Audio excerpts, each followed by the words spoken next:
Altogether, open our hearts, O Lord, to listen to the words of your Son.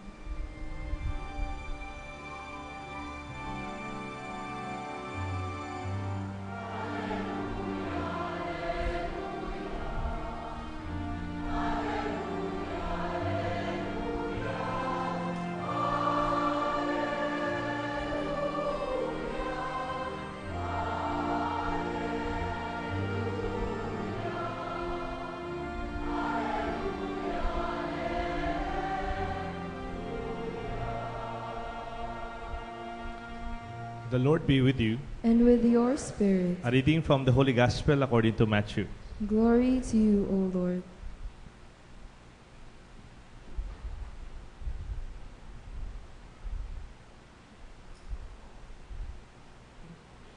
Jesus told his disciples this parable. The kingdom of heaven is like a landowner who went out at dawn to hire laborers for his vineyard.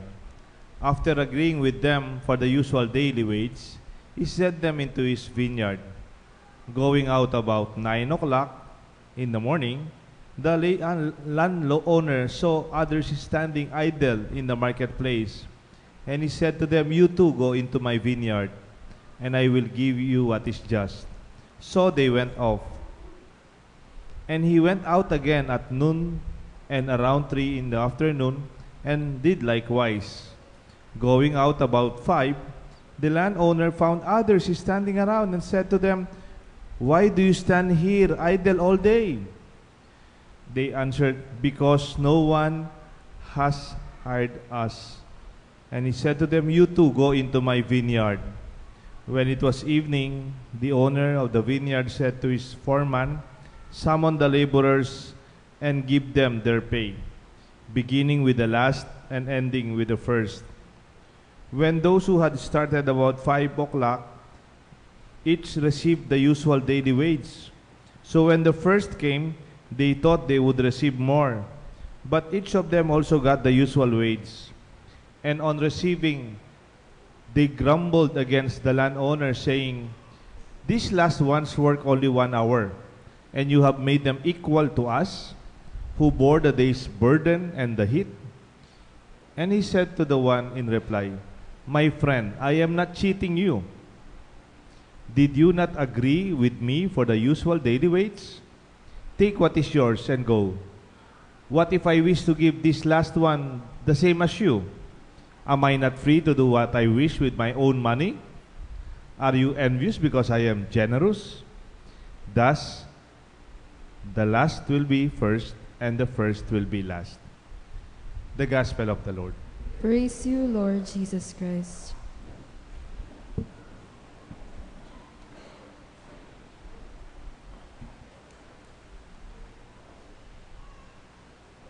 In the name of the Father, the Son, the Holy Spirit. Good morning po. Meron po tayong batas sa kagubatan. Batas po ito, hindi batas ng Kongreso, pero batas ng kagubatan. Wala pa yung gobyerno, wala pang ating civilization. Meron tayong batas sa kagubatan. Ang batas na ito ay the law of the jungle, survival of the fittest. Sa Tagalog, matirang matibay. Ito po ang batas ng kagubatan sa mga in the wilderness. I would like to see that as our own experience sa mundo ngayon. Di ba ganyan yung batas ng kagubatan? The big eats the small, the fast takes over the slow, the weak is defeated by the strong, and those who are alone are consumed by the herd. Ganyan po ang gubat. Kung mahina ka, kakainin ka ng malakas. Kung malit ka, patay ka sa mga malalaki. Totoo din po yan, hindi lang sa gubat. This kind of life is already permeating, obviously, in our civilized life, or civil-less life. Why? Tingnan nyo po, kahit sa negosyo ngayon, napansin nyo sa negosyo, parang law of the jungle, survival of the fittest. Sa negosyo, pag maliit na tindahan, kakainin ng mas malaking tindahan. Yung konting puhunan, matatalo ka sa maraming puhunan. Yung mabilis, maiiwan sa yung mabagal, maiwan sa mga mabibilis. Parang kahit na civilized tayo, our ways of life also is quite jungle-like. Sana hindi ganyan talaga sa personal nating buhay. Kung sa negosyo, ganyan, let it be. Kaya sa politika, ganyan, let it be. Pero sana sa pamilya natin, sa komunidad natin, sa relasyon nating personal, I hope it is not survival of the fittest. Gusto ko pong mag-suggest ng ibang batas. Ito po yung batas ng survival of the weakest, na sana matulungan ng pinakamahina. Ano po yung gusto sabihin ng survival of the weakest? Nakikita niyo ito sa pamilya ninyo. Nakikita niyo ito sa mga public hospital. Makikita po ninyo ito sa mga charity communities. Survival of the weakest means the strong protects the weak, the young helps the old, the big supports the small, the fast would always wait and accompany the slow, and the community, those who are many, will embrace the abandoned and the lonely. This is the kingdom of God. The kingdom of God is not the law of the jungle, but the human community is the survival of the weakest. Ito po, nakikita nating malinaw sa ospital. Nakapunta na po kayo sa ospital, lalo na sa mga public hospital. Matagal po ako nagbabantay sa kapatid ko sa National Kidney Institute. It's a public hospital, katabi ng lung center at saka heart center. Pag nagbabantay po ako doon, kasi nasa public hospital din po yun, mayroon siyang social service. Nakikita mo yung malakas, tinutulak yung wheelchair ng mahina. Yung matanda, tinutulungan ng anak niya, bata. Yung walang pera, nagbabayad yung anak nilang may trabaho. Yung may kaya, tumutulong para makalabas sa ospital yung walang kaya. These are very human institutions. Your family, your home, auspices, and hopefully our community and our church. Kasi merong parating nagsasabi kamukha ng ating ebanghelyo, nung binigyan yung pinakahuli, yung huling, those who were hard last, they were given equal. Merong sumigaw, it's unfair, it's unfair. Sino po yung sumigaw na yon? Yung malakas. Yung those who are hard-pressed, those who are young, those who are more capable. I want to understand that the last who are hard are the less hireable. May I repeat? Those who are last hard are the less hireable. Yung hindi masyadong capable. Nagtrabaho na po kayo sa Human Resource Department? Di ba pag may job opening, sino yung pinakaunang nakukuha? Yung magaling, pinakamagaling, yung mataas yung grade, yung may referral na mas malakas, o sometimes yung magaling sa interview, may personality. Sino yung nahuhula sa listahan ng hiring? Yung medyo hindi maabilidad, yung mahina ang abilidad, yung walang contact, walang reference, walang pangalan. When you say it's unfair, think again. Meron ba sa mga anak natin, sa mga apo, sinasabi, Daddy, Daddy, it's unfair. Mommy, it's unfair. I hope we teach them the idea of the gospel today. We don't always have to be fair. To be equal is not always the reference of relationship. Sometimes you have to be equitable. Hindi po pareho yun. Equal, ang gusto sabihin equal, 5, 5, 5, 5, 5, 5. Equal. Pero 5, 5, 5, 7 yung isa. Kasi maraming anak niya. 7 kasi mas kailangan niya. May sakit siya. Alam niyo po, mayroong mga tinatawag na aging societies. Yung aging societies, yun po yung kanilang senior citizen, mas marami sa workforce and counting. Parang dahil pahina ng pahina ang kanilang population, kunyari, mag-asawa, 2, isa lang yung anak, di 50% na lang. Kung minsan mag-asawa, lang anak. O minsan hindi man mag-asawa, ayaw nilang magkapamilya. Kaya your society are growing smaller. Halimbawa dito, yung Japan, yung France, yung Germany, Norway. You can mention more. They are aging society. Mas marami yung senior citizens compared to the younger working force pumping and supporting the economy and the elderly and those who are in need. Kaya lang, they develop the references of benefits for the elderly. Ngayon, konti na lang yung working force nila, nahihirapan yung gobyerno nila. Kamukha sa France, ang laki ng benefits ng mga senior citizen nila, konti na lang tatrabaho. Anong ginawa ng French government? In-adjust yung retirement. Yung 60, ginawa yatang 65. Nag-rally yung mga tao magre-retire na lang. Para bang, tayo dati, 60% 60 years old, meron ng 20% discount, ginawa ng 65. Siyempre, papaaray tayo, di ba? Kaya nga, dahil they have less working force. And that is the effect of an aging population. Parang dito sa St. Jude, it's an aging community.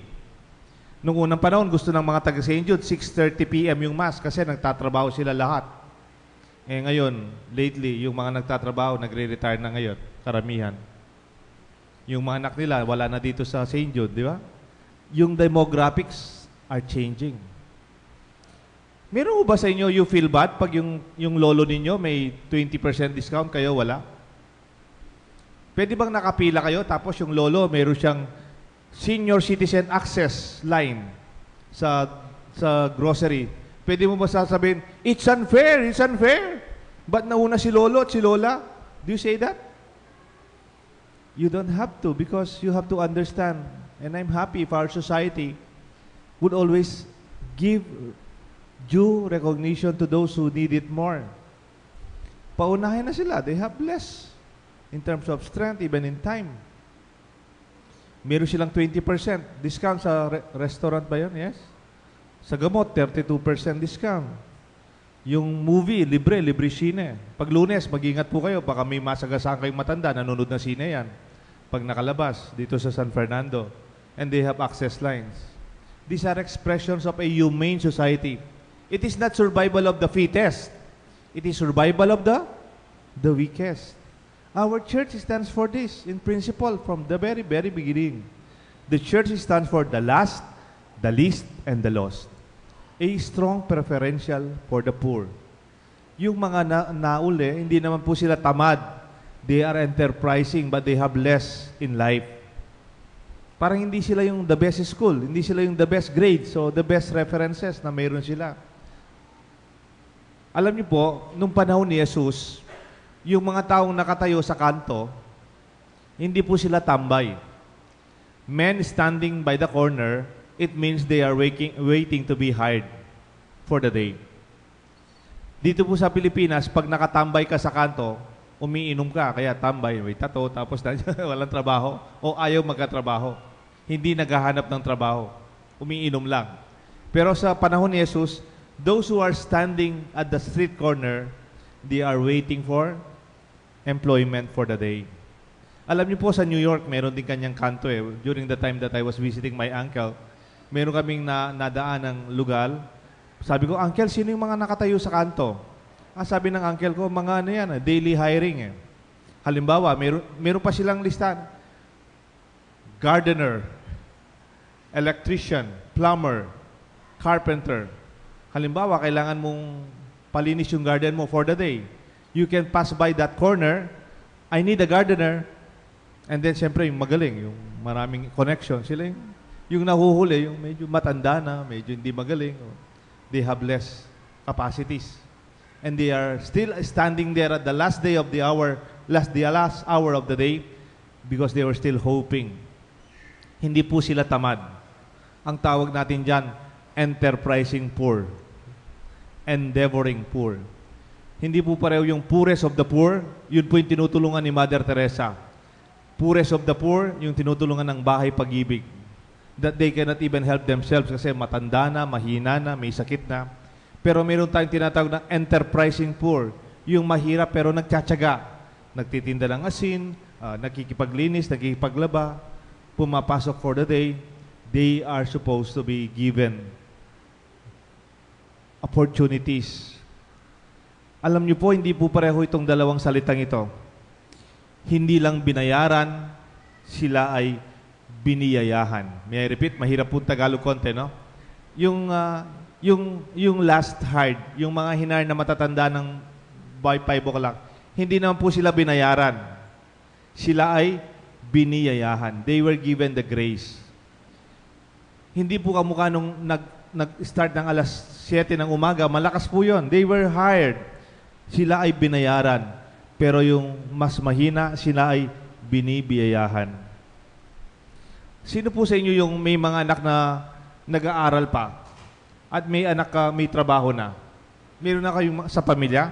Kumisan sa mga anak po ninyo, nyari, 4 yung anak ninyo, yung 2 graduate ng college, tapos nagtatrabaho na, tapos yung isa college pa, yung isa high school. May ganyan time sa buhay natin eh. Pagka-uwi ba ng mga anak nyong nagtatrabaho, tapos kakain kayo ng Saturday evening, magdi-dinner kayo, nagko-complain ba yung college graduates? Sabi, Daddy, may sweldo na ako, tatrabaho na ako, ba't pareho yung ulam ko sa kapatid ko? It's unfair. Hindi naman ganon, di ba? In the family, we don't say that. Because it's family, it's a relationship. It's community. Sana ganyan sa buhay natin. That we don't mind when we help and we can help those who are blessed. Kaya nga, gusto ko pong itanong uli. I ask the question again, what is fair and what is unfair? Ano ang patas at ano hindi patas? Gusto ko lang po magtapos sa aking homily sa 2 kwento. May 2 kwento po ako sa inyo. Karanasan ko po ito. Minsan po, mga more than 3 years ago, mayroong sumundo sa akin dito for anointing. May anoint daw ako. Sige, so, naghintay po ako. Nung nagsundo po sa akin, malaking sasakyan. Malaking sasakyan. Nung nasakay po ako, yung woman, she looks very wealthy, obviously. Tapos wala yung husband niya, nasa abroad daw, pero yung may driver siya. So nagpunta po kami sa ospital, inanoin ko po yung matanda sa ospital.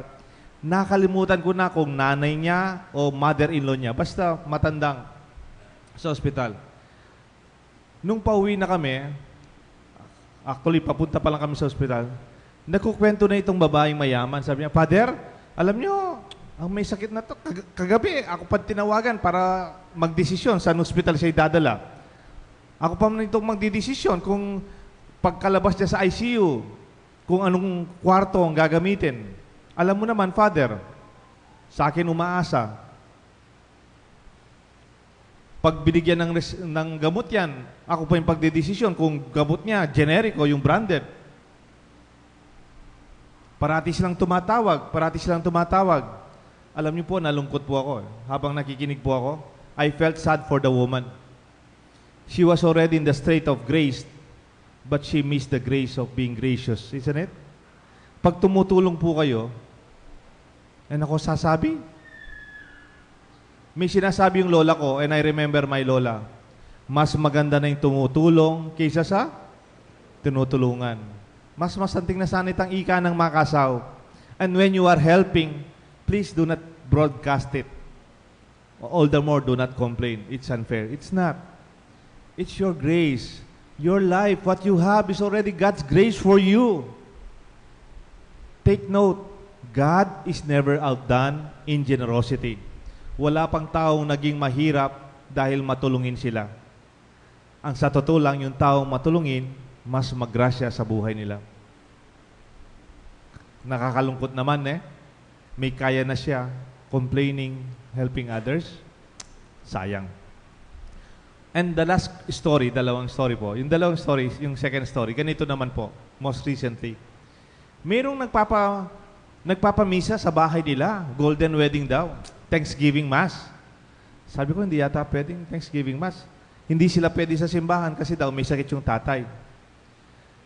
Sabi ko, pwedeng dumaan na lang ako sa bahay, i-bless ko, golden wedding blessing sa bahay. Kung may sakit si tatay, Thanksgiving daw sa family. O sige, I'll just go because I have a 6:30 Mass. Pumunta po ako sa kanila. Malit lang po yung bahay nila, hindi na malaking bahay nila, sakto lang. Yung handaan nila nasa garahe. And I was surprised. Yung tatay nila naka-wheelchair. At yung wheelchair ng tatay nila, mayroon pong tuwalya. Nakatali yung tuwalya dito sa tatay niya. Alam niyo po bakit? Kung wala yung tuwalya, mahuhulog po sa wheelchair yung tatay nila. nakatali ng tuwalya yung tatay nila. Tapos yung nanay nila, matanda na rin. 3 magkakapatid, 2 babae, at 1 lalaki sa gitna. Tapos nung i-bless ko sila, sinundo pa yung kapatid nilang lalaki. More than 40 years old na. May Down syndrome. No? Obviously, yung 2 babae ang nagtatrabaho for their family.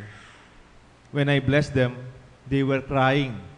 They were crying not because they are sad. No. They were crying because they are so grateful. They are crying because they are so happy.